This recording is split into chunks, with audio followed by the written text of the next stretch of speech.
Hello guys, this is Stu the Tea here, and for today we prepared for you a short tea guide for beginners. Tea is an endless subject. Its history and diversity is just amazing. For me, the first sip of proper tea was a revelation. I realized that I had no idea about the vast world of tea existing beyond the small part of it that I knew. The first thing that you need to know is that all kinds of tea come from one plant, which is Camellia sinensis. Depending on how you will treat tea leaves during the production process, you will receive white tea, yellow tea, green tea, oolong tea, black tea or pu'er. We will tell you more about them in a different video. Get some proper tea.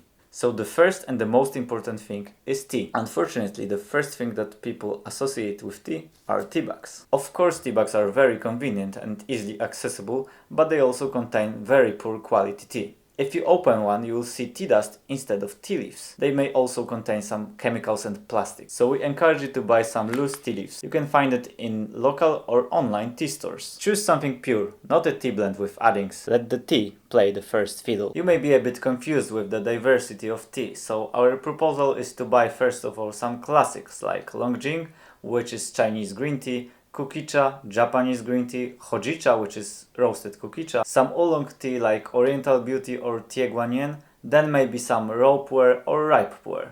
Get some tea strainer. Once you have your good quality tea, you are then moving on to the brewing stage. There are many ways of brewing tea, but they all come down to the fact that at some point you need to filter tea leaves out of water. We like to use our Japanese style pottery, but it's not essential. The main thing is that you need to be able to stop the brewing process. Good tea needs a lot of space to infuse, so the best utensils for brewing tea are shiboridashi, gaiwan or a kettle. But if you start your tea journey, getting good tea is more important than buying new pottery, so focus your expenses on getting good tea. The simplest set for brewing tea is a regular kettle or a cup with a tea strainer, time, temperature and quantity. The first step is to use correct parameters: temperature of water, proper tea quantity and proper brewing time.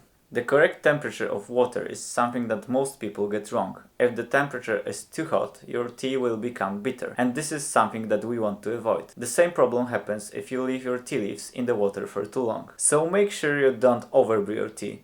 If you want to make the most of your tea, it's better to make a few short brews instead of one long one. The longer time you brew your tea, the tea will start to extract too much tannins, which will lead to a bitter taste. If you're a beginner, you can start with instructions on the labels, but be aware that they might be wrong. Be open to experiment with lower temperatures and shorter time. It's useful to have a thermometer and scale, but if you don't have one, just use your teaspoons to measure the correct amount of tea and mix boiling water with cold water to get the right temperature. For example, green tea likes lower temperatures, 60 to 70 degrees, and darker tea prefers higher temperatures, like 80 to 90 degrees. And last but not least, don't stress about strict rules. Take your time, enjoy your tea, and relax. So thanks for watching, and if you want to hear more about tea, just click like and subscribe button and see you next time.